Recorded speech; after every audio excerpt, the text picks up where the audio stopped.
Ya, shalom. Shalom, shalom, shalom. Yesus dahsyat. Sekali lagi shalom. Shalom, shalom, shalom. Yesus dahsyat. Amin. Haleluya. Haleluya. Saya percaya saudara, kita masih dalam tema besar saudara, bahwa sehati menuntaskan amanat agung. Dan sehati menuntaskan amanat agung ini saudara, ini merupakan suatu tindakan iman. Dan hari ini saudara, saya bawa judul khotbah saat ini, iman yang berdampak. Bilang kiri kanan, iman yang berdampak.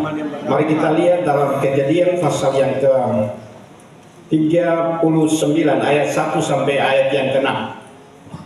Dan untuk menghormati firman Tuhan, saya minta kita semua boleh berdiri dari tempat duduk kita, dan kita sama-sama membacakannya. Kaum pria lebih dulu membaca ayat yang pertama dari perikop di atas itu. Kalau ada saudara melihat tab saudara, itu perikop di atas itu Yusuf di rumah Potifar. Dan kita akan baca ayat yang pertama. Kaum pria, satu, saya hitung sampai hitungan yang ketiga. 1, 2, ya. Adapun Yusuf telah dibawa ke Mesir, dan Potifar seorang Mesir, pegawai istana Firaun, kepala pengawal raja, membeli dia dari tangan orang Ismail yang telah membawa dia ke situ. Tetapi Tuhan menjaga Yusuf sehingga ia menjadi seorang yang selalu berhasil dalam pekerjaannya. Maka tinggallah ia di rumah tuannya, orang Mesir itu. Setelah dilihat oleh tuannya bahwa Yusuf disertai Tuhan dan bahwa Tuhan membuat berhasil segala sesuatu yang dikerjakannya, Maka Yusuf mendapat kasih tuannya, dan ia boleh melayani dia. Kepada Yusuf diberikannya kuasa atas rumahnya, dan segala miliknya diserahkannya kepada kuasa Yusuf. sejak ia memberikan kuasa dalam rumahnya dan atas segala miliknya kepada Yusuf, Tuhan memberkati rumah orang Mesir itu karena Yusuf, sehingga berkat Tuhan atas segala miliknya, baik yang di rumah maupun yang di ladang.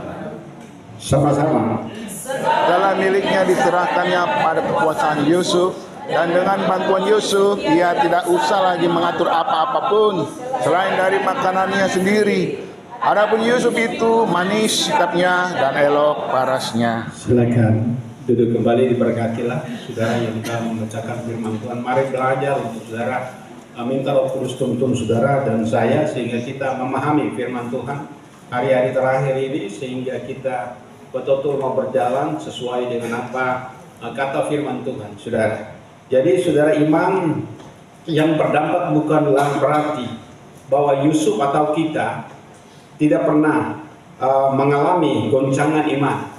Tidak pernah mengalami goncangan iman dalam mengikuti Allahnya Abraham, Allah Ishak, dan Allah Israel, atau dia Allah Israel, atau Tuhan Yesus Kristus. Kan begitu, Tuhan Yesus Kristus. Saudara, malahan semua orang yang sungguh-sungguh, orang yang sungguh melawan, orang yang sungguh hidup dalam iman kepada Tuhan Yesus Kristus mengalami goncangan yang lebih hebat. Mengalami goncangan yang lebih hebat, saudara. Tapi kalau orang yang tidak sungguh-sungguh dengan Tuhan, yang tidak mau hidup sungguh-sungguh, goncangannya, saudara, biasa saja dan tidak terlihat, saudara, goncangan itu. Nah, kita lihat contoh dalam Perjanjian Baru, Yusuf. Yusuf ini, saudara, dia sebelum ada di rumah Potifar, dia memang sudah punya mimpi yang besar. Dan mimpi itu diceritakan kepada saudara-saudaranya dan kepada orang tuanya. Dan pada harinya, tantangan dalam mimpi itu mengakibatkan dia mendapat tantangan dari keluarganya sendiri, dari kakak-kakaknya sendiri, saudara. Bayangkan, bahkan tantangan daripada orang tuanya. Orang tua bilang, macam apa mimpimu itu? Masa aku dan ibumu juga sujud menyembah kepada engkau? Begitu. Dan itu tantangan iman, saudara, bagi Yusuf. Dan setelah itu, saudara, karena sakit hati daripada saudara-saudaranya, mereka waktu orang tuanya menyuruh dia untuk melihat kakak-kakaknya dan membawa bekal kepada mereka, lalu mereka waktu lihat, dia bilang, tukang mimpi sudah kan. Kan ini tantangan sekali. Kalau tantangan dari luar, saya percaya saudara bisa mampu menghadapi, tapi kalau tantangan dari dalam, dari keluarga, itu berat, saudara. Berat. Tetapi dengan tantangan dari dalam itu, lalu pada akhirnya Yusuf dia berhenti sampai di situ. Tidak, dia tetap berjalan, saudara. Dan pada akhirnya mereka merencanakan sampai pembunuhan. Mereka rencanakan untuk membunuh dia. Lalu akhirnya apa? Mereka buang di dalam sumur yang tidak berair. Dan sumur yang tidak berair kita tidak jelaskan di situ bahwa ada ular berbisa atau apapun. Tetapi kakak yang sulung saudara berusaha untuk apa? Mau menyelamatkan dia. Tapi pada akhirnya apa yang terjadi, saudara? Pada akhirnya diangkat dari dalam apa? Sumur, lalu mereka dijual kepada orang Ismail. Sampai di situ, saudara, setelah sampai kepada Ismail, dia bawa ke Mesir dan dibeli oleh Potifar. Jadi ini bukan hal yang mudah, saudara. Itu goncangan yang luar. Esther pun demikian, wanita yang hebat, saudara. Dia dapat goncangan yang luar biasa. Waktu umat Israel direncanakan oleh Haman untuk harus tumpahkan semua orang Israel di raja yang dikuasai oleh Ahasverus, saudara. Apa yang terjadi? Esther itu tergoncang imannya, saudara. Dan Mordekai pamannya itu, saudara, merahasiakan dia punya keyahudian. Esther itu kan orang Yahudi. Dan orang Yahudi itu kan sementara mau ditumpas oleh Haman, pembesar raja, saudara. Tapi pada akhirnya apa yang terjadi, saudara? Esther begitu luar biasa. Jadi bukan Esther Gos, saudara. Ini Esther yang baru. Ratu Esther, saudara. Dia pada akhirnya Mordekai bilang kepada dia, jangan engkau sangka bahwa engkau di istana dan engkau aman. Kalau engkau tidak menolong, pasti akan datang pertolongan dari Tuhan. Dan apa yang terjadi, saudara? Diberitahukan kepada Esther. Esther mengumumkan untuk kalau bisa semua orang yang ada di Susan ini, yang ada dalam kerajaan ini, semua harus berpuasa. Aku dan dayan-dayan juga harus berpuasa, saudara.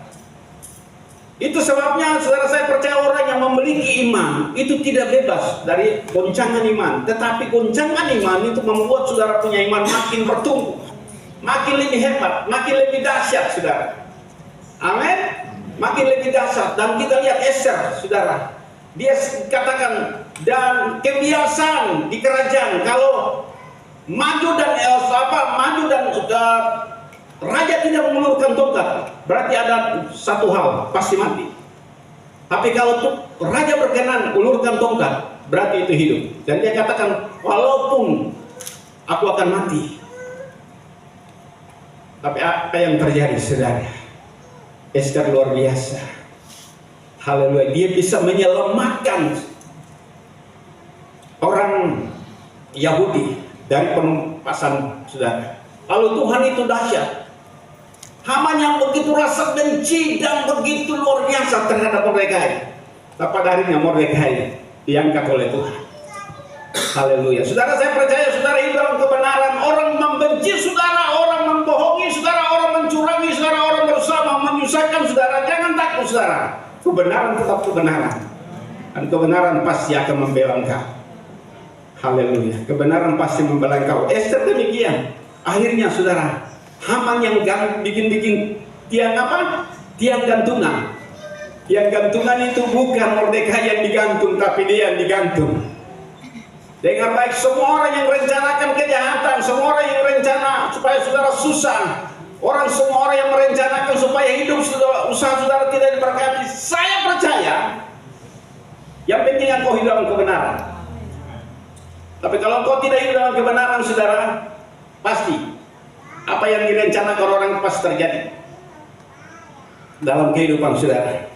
Nah, kita lihat ini hal-hal yang luar biasa. Daniel pun demikian, Sadrak, Mesak dan Abednego pun mengalami hal yang sama. Saudara, itu di dalam Daniel pasal 3 itu kita lihat bagaimana, saudara. Daniel, Sadrak, Mesak dan Abednego, mereka orang anak-anak muda yang pengetahuan mereka di atas rata-rata daripada pengetahuan orang yang makan daripada santapan raja dan minuman raja. Mereka telah menetapkan hidup mereka untuk tidak mau menajiskan diri dengan santapan raja, dengan minuman raja. Mereka akan minum air putih biasa, lalu minum makan daun kelor, tapi tidak ditulis daun kelor, saudara. Itu sayur-sayur yang segar.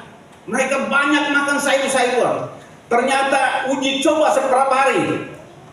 Uji coba dalam 10 hari. Ternyata, saudara, mereka punya tubuh lebih segar, lebih cerdas, lebih dari semua mereka yang makan dari meja raja. Dan selama 3 tahun mereka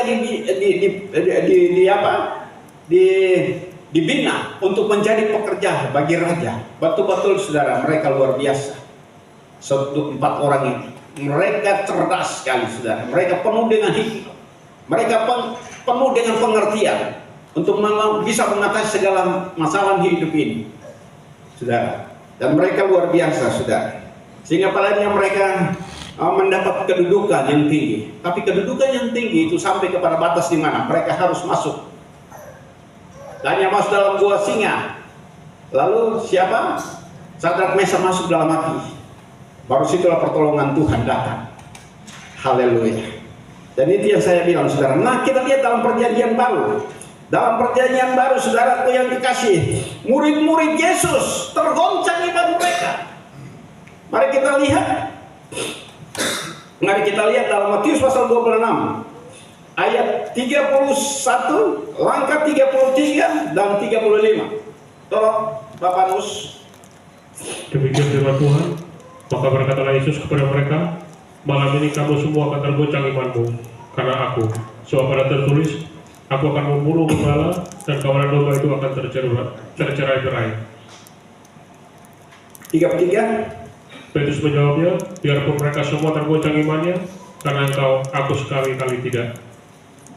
Kata Petrus kepadanya, sekalipun aku harus mati bersama-sama engkau, aku tak akan menyangkal engkau. Semua murid yang lain pun berkata demikian. Kan semua murid yang lain berkata demikian, kan? Petrus ini luar biasa, saudara. Petrus ini dalam segala hal dia selalu dominan dari murid-murid yang lain. Petrus. Tapi dominan dalam hal apa? Yang positif, hal benar, hal-hal yang benar. Membela hal-hal yang benar. Tapi pernah dia mau bela Yesus atau enggak? Dia bilang engkau tidak akan mati. Lalu Yesus bilang begini, nyala iblis kepada Petrus, kan? Engkau tidak memikirkan apa yang dipikirkan Allah, tapi kau pikir apa yang dipikirkan oleh manusia. Yesus berbicara karena Yesus datang bukan untuk harus dia dilayani. Yesus datang bukan untuk dia tidak akan mati, saudara, tapi dia datang untuk harus mati. Jadi saudara yang kekasih dalam Tuhan Yesus Kristus, kita lihat ini, murid-murid tergoncang iman mereka. Siapa di sini, saudara, waktu menghadapi masalah yang berat, dia tidak tergoncang imannya. Dia dalam sakit yang sudah klimas, dia dalam sakit dalam keadaan sudah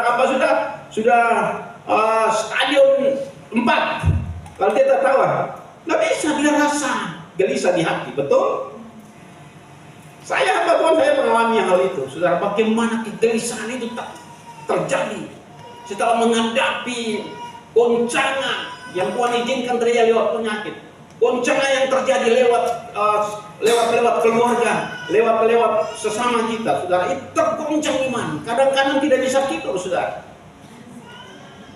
Haleluya, tidak bisa tidur. Tapi kita lihat, saudara, luar biasa, bahwa pasti pertolongan Tuhan ini tepat pada waktunya. Sekali lagi saya mau bilang bagi saudara, pertolongan Tuhan bagi orang yang hidup di dalam Tuhan dan melakukan kebenaran, pertolongan Tuhan tidak pernah terlambat. Tidak pernah terlambat, saudara. Itu sebabnya, saudara, waktu murid-murid yang sudah senantiasa melihat bagaimana pekerjaan Yesus yang Yesus lakukan, 5.000 orang diberi makan hanya dengan 5 roti dan 2 ekor ikan. Murid-muridnya mereka alami. Petrus inilah yang salah satu dia, saudara, selalu, saudara, waktu tengah malam, saudara, mereka menghadapi gelombang yang begitu luar biasa. Lalu pada akhirnya, saudara, Yesus berjalan dalam air, berjalan di atas air. Lalu mereka sangat ketakutan karena mereka pikir Yesus ini hantu. Lalu ada yang katakan itu guru. Lalu Petrus bilang begini, jika engkau itu adalah Tuhan, jika engkau itu adalah guru, suruh aku berjalan. Jadi dia dominan dalam segala hal, saudara. Amin. Dia dominan dalam segala hal, Petrus ini. Tetapi saudara, luar biasa, dia begitu dengan mudah bisa menyangkal Yesus, saudara. Tadi kita sudah baca, saudara, kita sudah baca bahwa semua orang akan menyangkal engkau. Tapi aku rela mati, aku tidak akan menyangkal engkau, aku tidak akan meninggalkan engkau, bahkan aku rela mati bersama. Dan semua murid-murid katakan, kami pun demikian. Tetapi apa yang terjadi? Waktu Yesus ditangkap, Petrus sendiri yang sampai ke rumah imam besar. Murid-murid yang lain di mana? Hilang. Karena itu nubuatan dan tidak bisa. Nubuatan itu salah. Semua nubuatan dari Tuhan itu pasti terjadi dalam hidup saya dan saudara. Tidak pernah gagal, saudara. Haleluya. Ya, itu pasti terjadi. Maka kita lihat bagaimana cara hidup iman yang berdampak itu. Bagaimana cara hidup iman yang berdampak itu. Saya dapat, saudaraku yang kasih, ada beberapa hal. Hal yang pertama, saudaraku, kita harus tahu diri bahwa kita telah dibeli dengan harga yang lunas dibayar. Ayat yang pertama dari pembacaan kita. Ayat yang pertama dalam pembacaan Kejadian pasal yang ke. Kejadian pasal yang ke. Saudara, kita lihat, saudara. Kejadian pasal yang ke 39 ayat yang saya baca, ayat yang pertama. Adapun Yusuf telah dibawa ke Mesir dan Potifar seorang pegawai istana Firaun, kepala pengawal raja, membeli, kali lagi, membeli dia dari tangan orang Ismail yang telah membawa dia ke situ. Jadi Yusuf ini telah dibeli, dan beli pasti lunas, tidak utang. Betul? Saudara percaya bahwa saudara yang dan saya yang duduk, saudara yang duduk, saya yang berdiri, kita telah dibeli, saudara. Kalau kita dibeli, berarti kita tidak berhak atas diri kita sendiri. Kita menjadi budak orang yang telah membeli kita. Betul? Betul? Mari kita lihat, saudara, di dalam Petrus pasal 1. 1 Petrus 1 ayat 18 dan 19.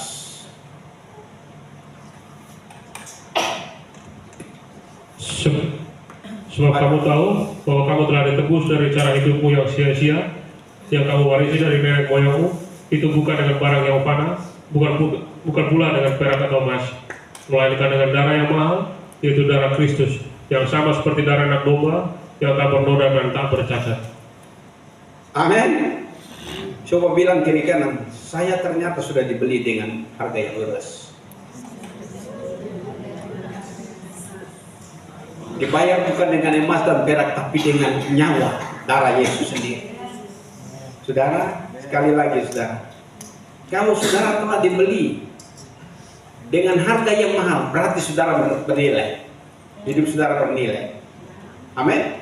Berarti hidup saudara harus bernilai, berdampak. Bagi orang yang belum dibeli, harus berdampak, saudara. Kalau saudara tidak berdampak, ini luar biasa, saudara.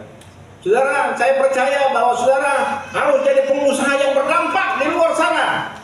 Amin. Saudara jadi pendidik yang berdampak. Saudara jadi mahasiswa yang berdampak. Saudara jadi pegawai yang berdampak. Saudara jadi petani yang berdampak.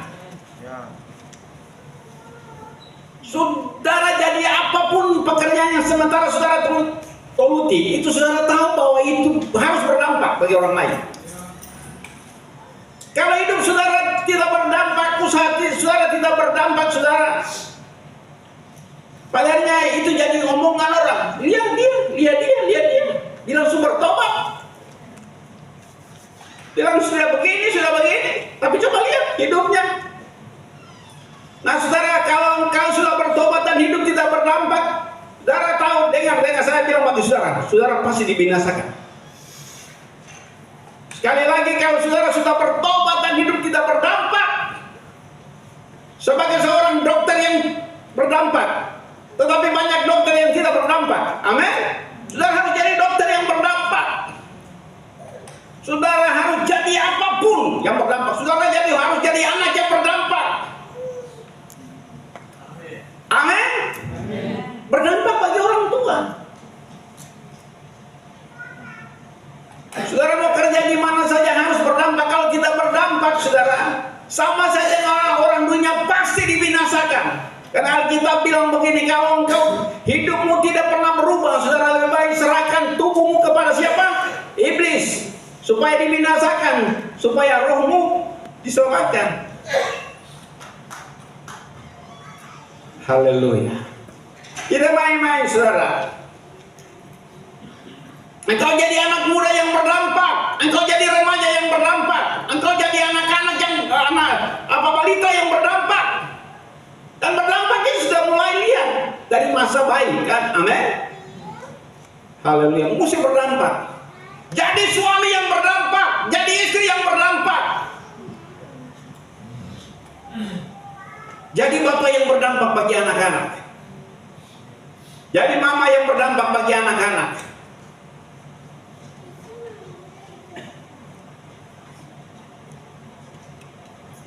Kalau saudara tidak berdampak, ini luar biasa. Yang kedua, saudaraku yang kekasih, hidup yang selalu disertai Tuhan, dalam arti mengandalkan Tuhan dalam hidup, utamakan Tuhan dalam hidup ini, pasti diberkati oleh Tuhan.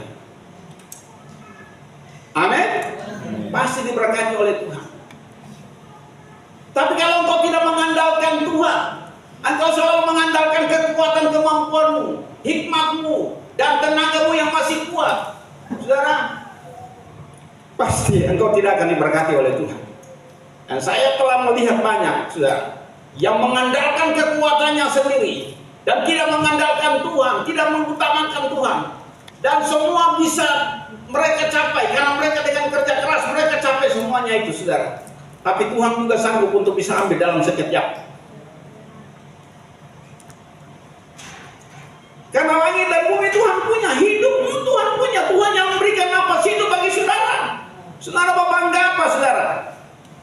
Saudara mau rasa sombong apa di hadapan Tuhan? Saudara mau rasa tinggi diri apapun di hadapan Tuhan? Saudara rasa kaya apapun di hadapan Tuhan?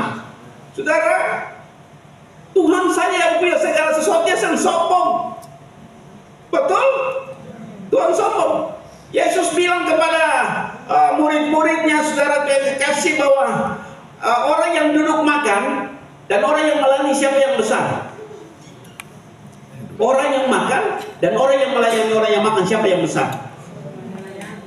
Yang melayani, yang duduk makan yang besar. Duduk makan yang besar.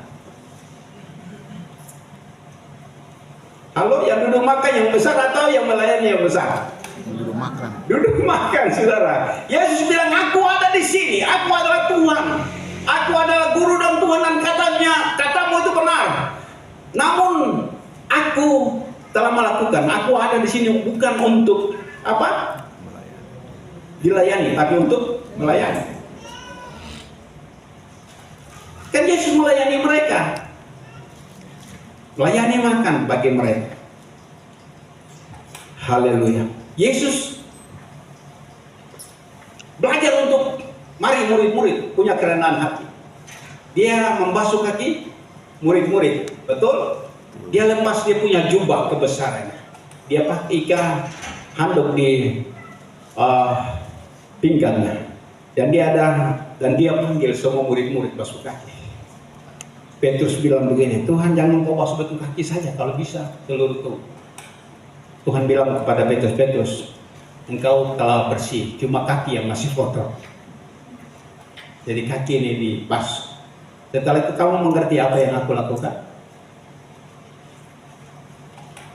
Itu Yesus belajar untuk kita. Punya apa jabatan kita, pangkat kita, kedudukan kita, harta kita. usaha kita yang diberkati, saudara, kita tetap merendahkan diri bahwa itu, saudara, harus merendahkan diri. Jangan sombong, saudara. Jangan saudara pikir masih berjalan darah di depan. Kalau tidak, saudara, tapi Yesus ada di situ untuk melayani. Dia adalah guru dan Tuhan. Dia ada untuk melayani mereka. Dan jikalau kamu tahu hal ini dan kamu lakukan, pasti kamu akan berbahagia. Haleluya. Oh, dia belum tahu beta kan? Dia cerita ke musuh-musuh. Beta juga bisa berbagi musuh-musuh. Tidak perlu, saudara. Waktu Yusuf dituduh oleh istri Potifar bahwa dia berusaha untuk mau memperkosa istri Potifar, kenyataannya dia bela diri. Beta begitu. Beta begitu. Sumpah ini, beta begitu. Kan kadang-kadang sumpah. Taruh tangan 2 jari begini di lidah, taruh di tanah orang tinggi-tinggi begini, kan begitu. Untuk mau membenarkan diri hal yang salah itu kita sampai lakukan hal itu. Tetapi Yusuf tidak membela diri. Dia terus masuk di dalam penjara. Di penjara pun, saudara, karena dia disertai Tuhan, karena dia mengutamakan Tuhan dalam hidupnya, dia disayangi oleh kepala penjara. Dan kepala penjara menyerahkan semua tanggung jawab orang penjara dalam apa? Pengawasan daripada Yusuf. Ini luar biasa, saudara. Haleluya. Dan ini saya rindu sekali, saya ingin sekali bahwa anak-anak muda, saudara, mari kita lihat di dalam ayat Kejadian 39 ayat 2 dan 3.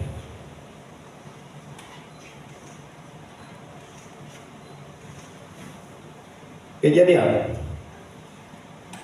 Soal Bapak Nus. Tetapi Tuhan menyertai Yusuf sehingga ia menjadi seorang yang selalu berhasil dalam pekerjaannya. Maka tinggallah ia di rumah tuannya, orang Mesir itu. Setelah dilihat oleh tuannya bahwa Yusuf disertai Tuhan dan bahwa Tuhan membuat berhasil segala sesuatu yang dikerjakannya. Iya, sampai batas itu. Haleluya. Dan kita lihat, saudara, Yusuf disertai Tuhan. Kenapa dia disertai Tuhan? Karena dia betul-betul utamakan Tuhan dalam segala hal. Ya, sebelum dia ambil tugas dan pekerjaan dia di rumah Potifar, dia punya hubungan, dia punya keintiman dengan Tuhan. Allah Israel, Allah Abraham, Allah Ishak, dan Allah Yakub.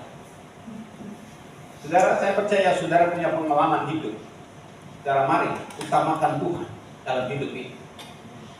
Bangun pagi jangan saudara cari HP. Bangun pagi saudara jangan saudara kasih cepat-cepat cari makan lalu makan. Tapi saudara, ada satu tuh saudara harus punya hubungan keintiman dengan Tuhan. Karena apa, saudara? Tentara kuasa kegelapan sementara bekerja. Dan dia berusaha untuk menghapus korban sehari-hari kita. Dan berusaha supaya kita apa? Kita Daniel pasal berapa? Tolong satu kekasih bantu saya. Daniel dalam kitab Daniel.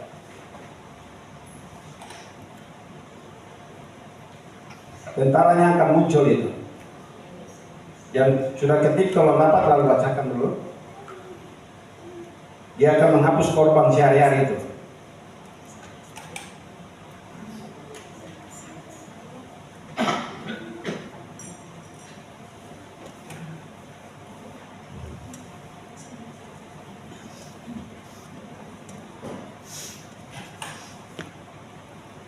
Demikian firman Tuhan, Daniel 11 ayat 31. Tentaranya akan muncul, mereka akan menajiskan tempat kudus benteng itu, menghapuskan korban sehari-hari, dan menegakkan kekejian yang membinasakan. Terus? Dan orang-orang yang berlaku fasik terhadap perjanjian akan dipujuknya sampai murtad dengan kata-kata licin, tetapi umat yang mengenal Allahnya akan tetap kuat dan akan bercinta. Amin. Saudara harus mengenal Allah yang sesungguhnya seperti dengan Yusuf kenal Allah Abraham, Allah Ishak, dan Allah Israel. Allah yang kita kenal Tuhan Yesus Kristus. Amin. Kita harus kenal, saudara. Sebagai katakan, dan orang-orang yang berlaku fasik terhadap perjanjian akan dibujuknya sampai apa? Murtad. Saudara lihat. Oh, tadinya dia bertobat, sekarang dia sudah jahat sekali. Sekarang dia sudah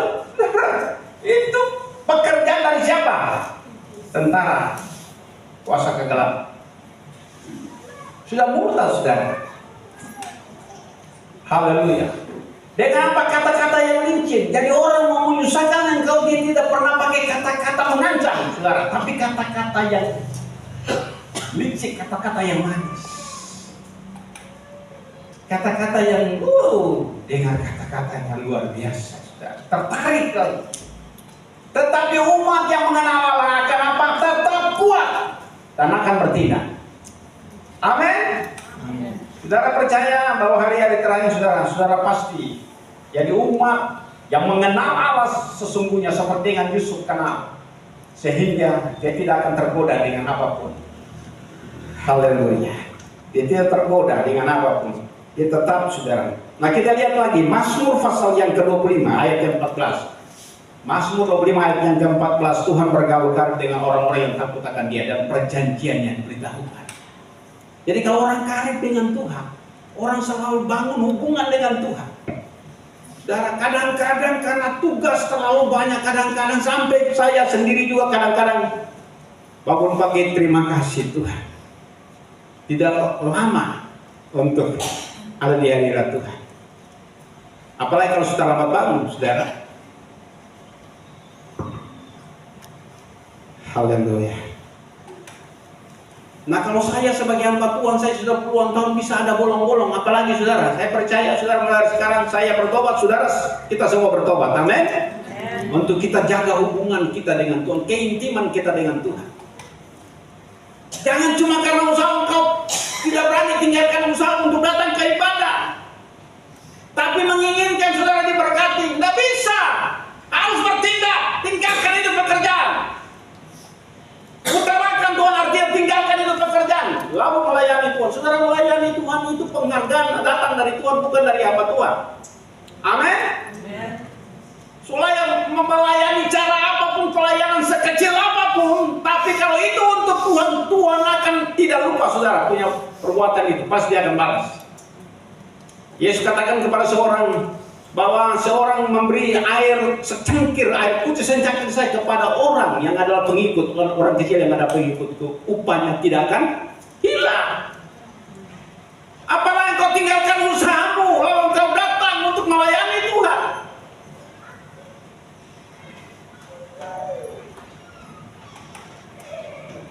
Saudara, saya percaya pasti saudara diberkati Tuhan dengan luar biasa. Haleluya. Nah, ini hal-hal ini yang perlu saudaraku yang kasih.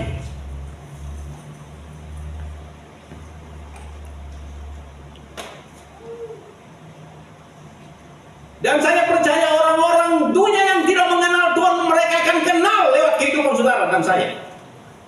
Orang akan kagum, iya, Allah yang disembah oleh Ibu Relna itu Allah yang patut kita sembah. Begitu, kita akan lihat ini saudara, kita akan lihat. Nah, Kejadian pasal yang ke-39 ini ayat 23. Lalu Kejadian 41 ayat yang ke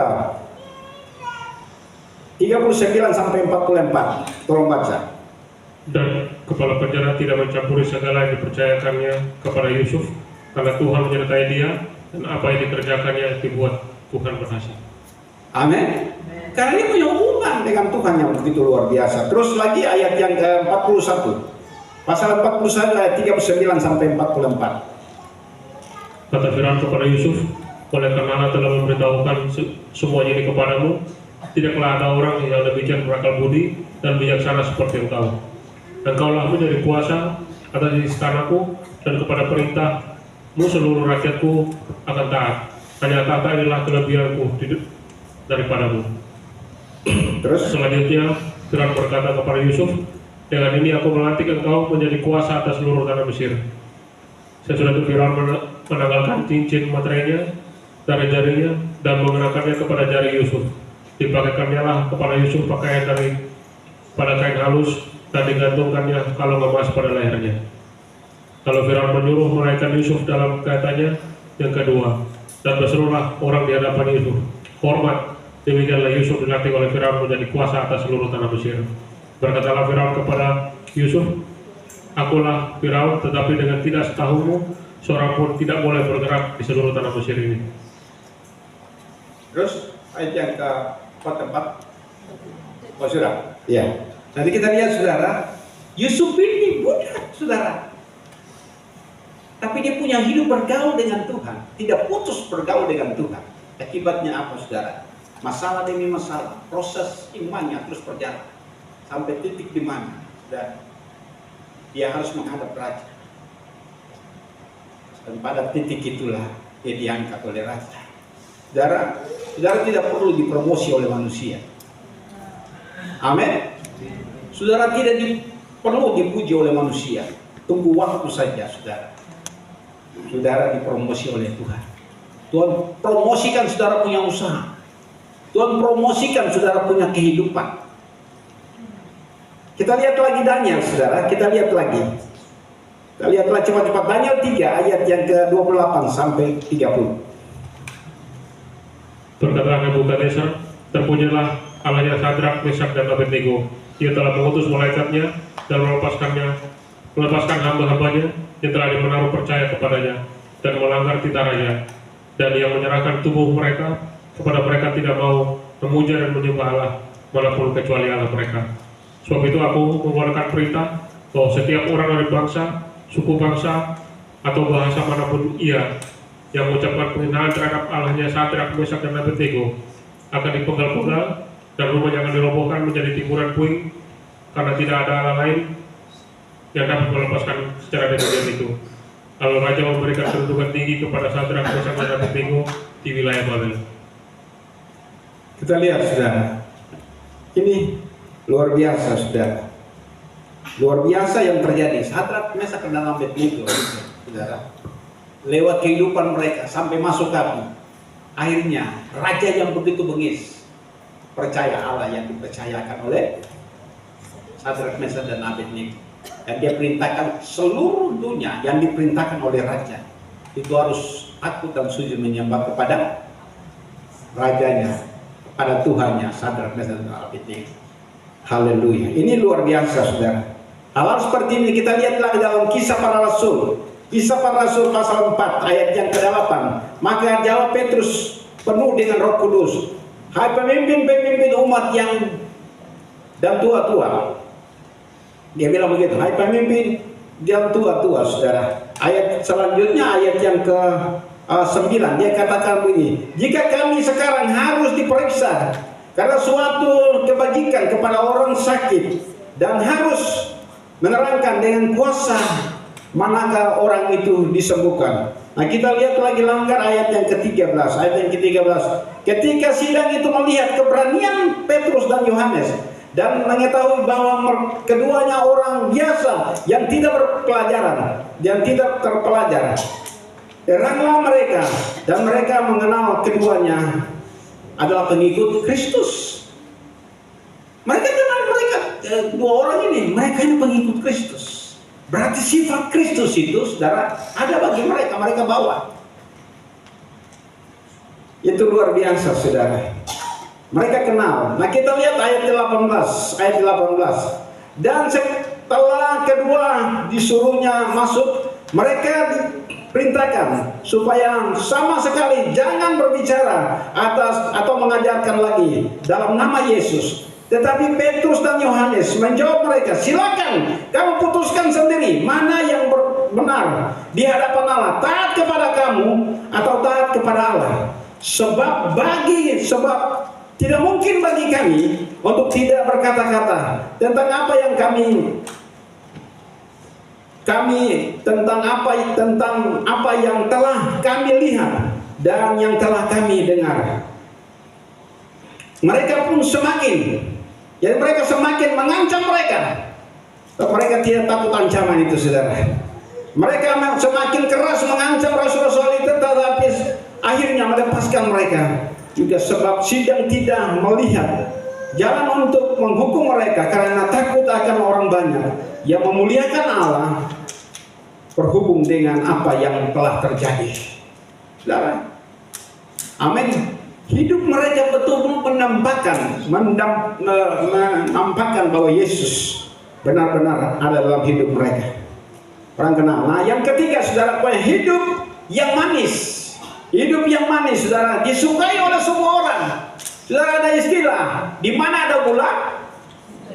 Ya, ini saudara. Hidup Yusuf ini manis. Sifatnya manis, saudara. Saudara, kalau engkau masih laki-laki yang belum menikah, saudara, masih pemuda, saudara, dengar baik. Kalau hidupmu manis, saudara, disukai oleh semua orang punya anak gadis.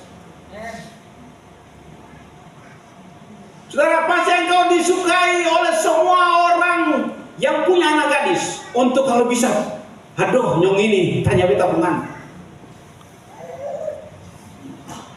Dia hidupnya manis, saudara. Lakunya manis.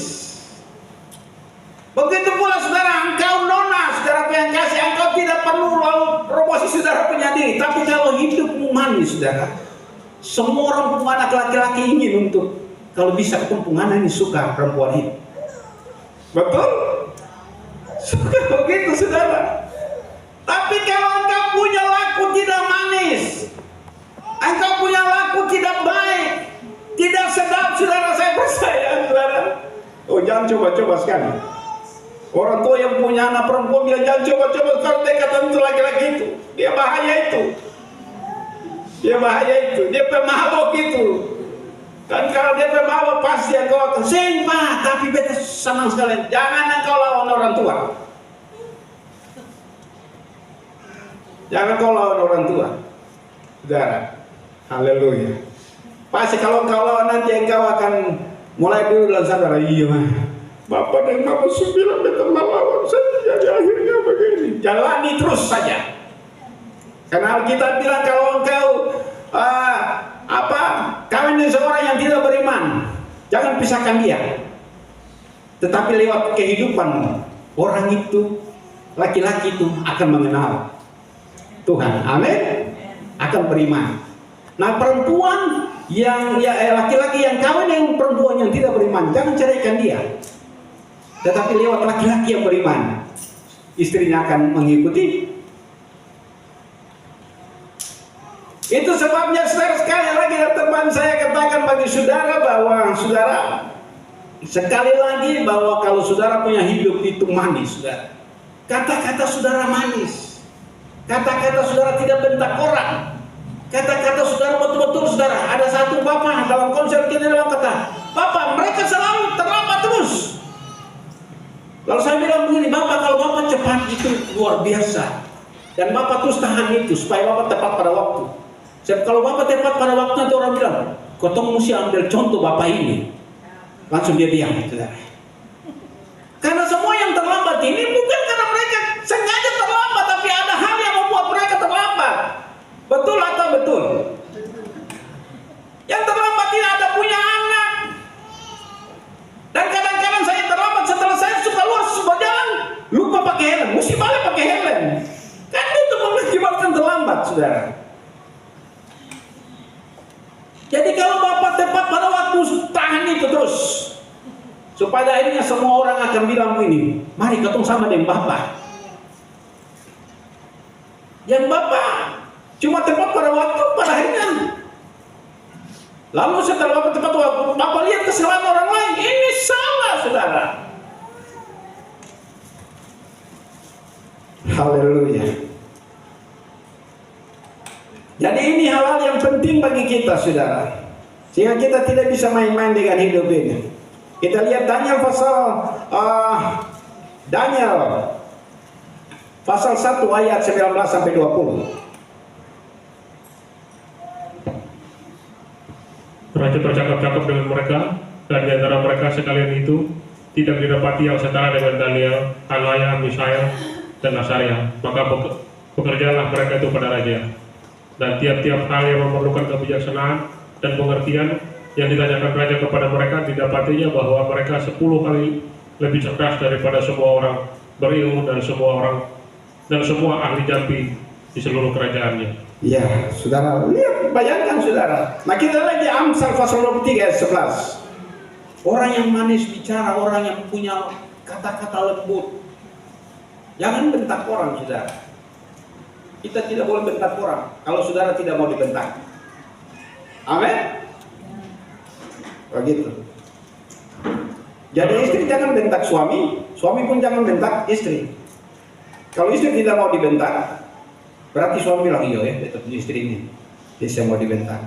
Tapi kadang-kadang istri bisa bentak suami. Ini mesti bertobat dua-dua, amin. Mesti bertobat dua-dua. Haleluya. Coba baca. Karena pada mereka kuat, dialah yang membela perkara mereka melawan engkau. Amsal, di situ saya tulis saja. Amsal 22 ayat 11. Orang yang mencintai kesucian hati dan yang manis bicaranya menjadi sahabat raja. Siapa mau jadi sahabat raja? Siapa mau jadi sahabat Tuhan Yesus? Amin. Orang yang apa? Mencintai kesucian hati dan yang apa? Manis bicaranya menjadi sahabat raja. Haleluya. Jadi sekali lagi saudara, yang kasih orang yang mencintai kesucian hati. Jadi saudara, betul-betul saudara bicara dari hati yang tulus. Kalau saudara marah bilang marah, kalau saudara bilang tidak marah, tidak marah. Amin. Dan yang manis bicara menjadi sahabat raja, saudara. Raja selalu mencari orang-orang yang bisa membawa kesejukan, saudara, membawa perdamaian. Jangan saudara begini, dalam arti orang ada permasalahan, saudara pikir bukan menyelesaikan masalah, tapi saudara lebih tambah komfort. Mesti hantam dia, mesti. Ini saudara, tidak bisa saudara. Orang seperti begini diserahkan saja tubuhnya kepada iblis. Haleluya. Supaya dibinasakan oleh iblis, saudara. Nah, hal-hal ini saudara, yang penting kita harus lihat, saudara. Mari kita punya hidup manis, saudara. Roma pasal yang ke-14 ayat yang ke-17 dan 19. Ini firman Tuhan terakhir, saudara. Dan musik maju ke depan. Roma pasal 14.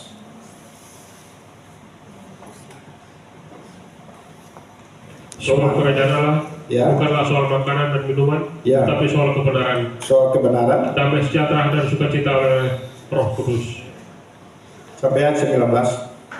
Karena barang siapa melayani Kristus dengan cara ini, ia berkenan kepada Allah Ya. dan dihormati oleh manusia. Sebab itu marilah kita mengejar apa yang mendatangkan damai sejahtera dan yang berguna untuk saling membangun. Amin, saudara. Ini hal-hal begini yang perlu kita kerjakan dalam kehidupan saya dan saudara. Kita tidak bisa main-main, kita harus serius, saudara, dengan hal ini. Karena dengan demikian saya percaya, saudara. Haleluya.